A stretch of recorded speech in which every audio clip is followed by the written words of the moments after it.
The current HRM situation at Ashmore Retail is very unsatisfactory.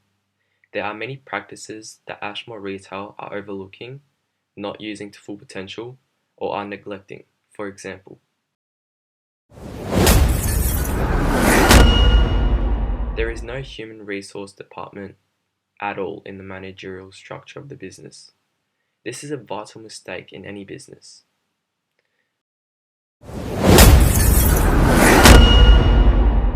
The management is using a very dictatorial method of leadership, which is not effective in the management of a business. There was little to no evidence of training for new staff and development for existing staff. This is reducing the effectiveness of the business. There are no appraisals for staff. Staff are not assessed on the performance in the workplace, and this is reducing the potential growth of the business, especially in the workplace.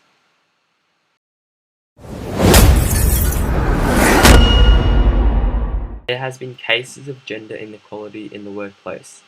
This is a sign of a very neglected group of staff, which do not work together as a team. It is reported that there is a high turnover in staff. This means that the staff recruited by the company does not stay within the business, but instead leaves at a high rate. This is not good for a business, as it means that their employees are not loyal to the company and are not committed to their jobs. The high turnover in staff may be due to the inadequate job descriptions.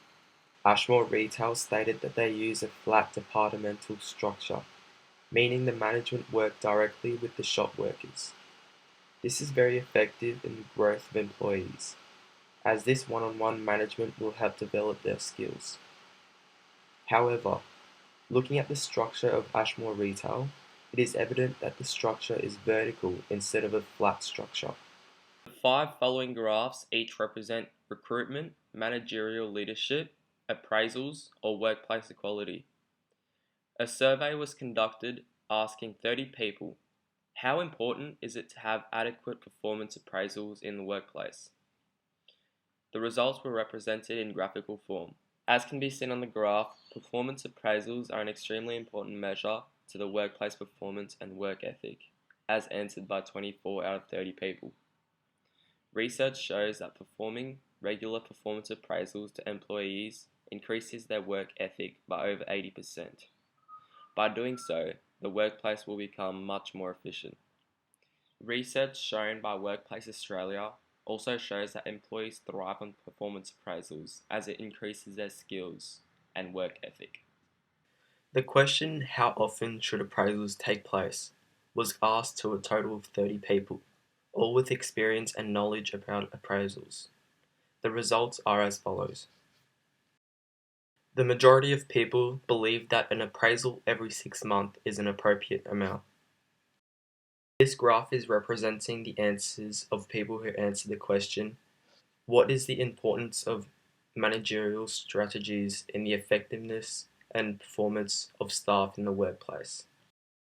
Using a suitable managerial strategy can be very effective if used to its full potential, as it can increase work ethic and effectiveness, making the business run smoother, as well as increasing skills acquired by staff. It is evidently clear that it is extremely important to have adequate managerial strategies.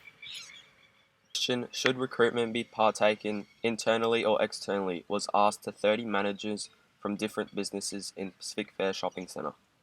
When looking at the pie graph, a clear majority can be depicted. It is evidently clear that the internal requirement is much more beneficial for the business, as well as the skills of employees. However, recruiting externally brings fresh legs into the workplace, keeping everyone on their toes. Does a lack of workplace inequality negatively affect the effectiveness of a business? Was asked to 30 people. It is evidently clear, with 77% answering yes, that workplace inequality has a negative impact on employees, therefore reducing effectiveness in the workplace. Overall, these 4 graphs all have a trend in common. All graphs relate back to human resources. All these graphs clearly depict that a human resource department is vital to the health of a business, therefore causing a grave problem for Ashmore Retail. Consultative management will be the most suited for Ashmore Retail. This style focuses on team building, a factor in which Ashmore Retail needs to focus on to reduce gender inequality. The use of this style will make the workplace a much more positive environment. Employees will enjoy working there, ultimately reducing the high turnover of staff. The second recommendation I would recommend for Ashmore Retail is regular performance appraisals. I believe that by performing these regular appraisals, the workplace at Ashmore Retail will be much more efficient. Staff will be much more motivated and will put effort into their jobs, increasing positivity and increasing efficiency. Based upon the research in this study, significant recommendations have been created for future growth and stability for Ashmore Retail. If all four factors, recruitment, managerial leadership, appraisals, and workplace equality, are improved according to the surveys, the business will run a lot smoother and ultimately improving the success of the business. A final recommendation Ashmore Retail should use is consultative management in order to overcome problems in the workplace. The purpose of this study on Ashmore Retail was to discuss, analyze, evaluate, and interpret the problems within the business and their consequences, short term and long term. If Ashmore Retail takes into consideration all recommendations provided in this document, the business should be running smoother, eliminating all problems within the workplace.